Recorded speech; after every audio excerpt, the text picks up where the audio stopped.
à la quiétude, au vivre ensemble, à la cohabitation pacifique, à la cohésion sociale.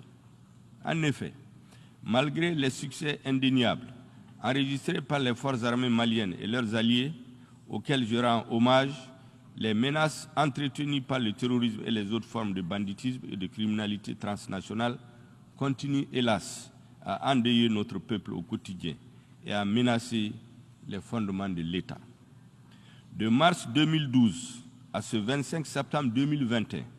où je m'adresse à vous du haut de cette auguste tribune, la situation dans mon pays ne s'est guère améliorée, malgré le soutien international et la présence sur notre sol d'une opération de paix de l'ONU, la MINUSMA, et des forces internationales telles que l'opération française Barkhane, la force européenne Takuba et la force conjointe du G5 Sahel. La situation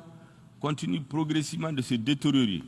au point que des pans entiers du territoire national échappent au contrôle du gouvernement. Mes citoyens vivent sous l'emprise des groupes armés terroristes, dans le déni de leurs droits les plus élémentaires. Leur accès aux services de base demeure hypothétique en raison de la faible présence des services de l'État, consécutive à l'insécurité grandissante. La MINUSMA, dont je salue ici le courage et la contribution à la stabilisation du Mali, évolue dans cet environnement vulnérable avec ce que cela comporte comme menace sur elle.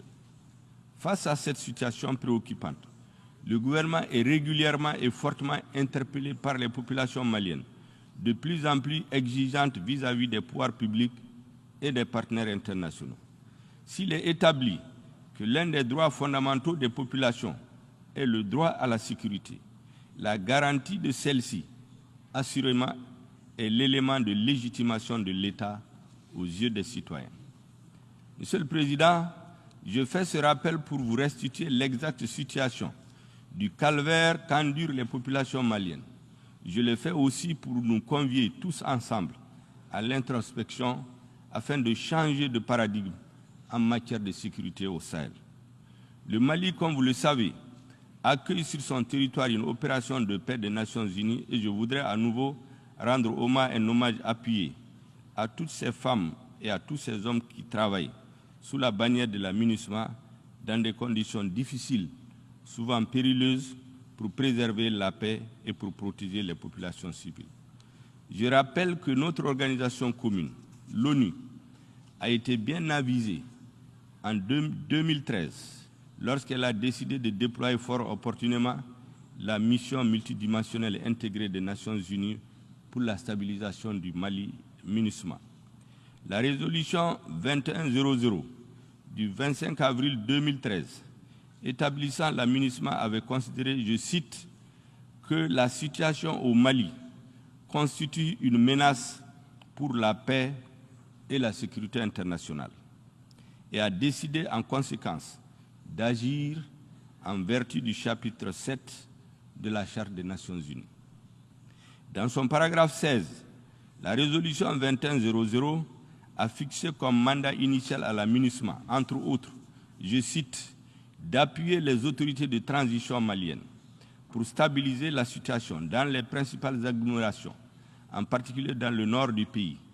et, dans ce contexte, écarter les menaces et prendre activement des dispositions afin d'empêcher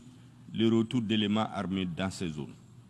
La résolution 2164 du 25 juin 2014, qui a renouvelé pour la première fois le mandat de la MINUSMA pour un an, a souligné, je cite, que le terrorisme ne peut être vaincu qu'à la faveur d'une démarche suivie et globale, fondée sur la participation et la collaboration active de l'ensemble des États et organismes régionaux et internationaux, visant à contrer, affaiblir et isoler la menace terroriste. Fin de citation. En conséquence, le paragraphe 12 de la dite résolution autorisait la MINUSMA, je cite, à utiliser tous les moyens nécessaires pour accomplir son mandat dans les limites de ses capacités et dans ses zones de déploiement. Elle lui enjoint en particulier, au titre du paragraphe 13, je cite, d'étendre sa présence, notamment grâce à des patrouilles de longue portée, dans les limites de ses capacités, dans le nord du pays, au-delà des principales agglomérations et en particulier dans les zones où les civils sont en danger. Monsieur le Président, 8 ans après le déploiement de la MINUSMA, les extraits ci-dessus de la résolution 2100 de 2013 et la résolution 2164 de 2014 sont d'une évidente et brûlante actualité. Les populations maliennes sont exacerbées aujourd'hui devant les tueries de masse, des villages rasés de la carte et d'innocents civils fauchés, dont les femmes et les nourrissants souvent brûlés.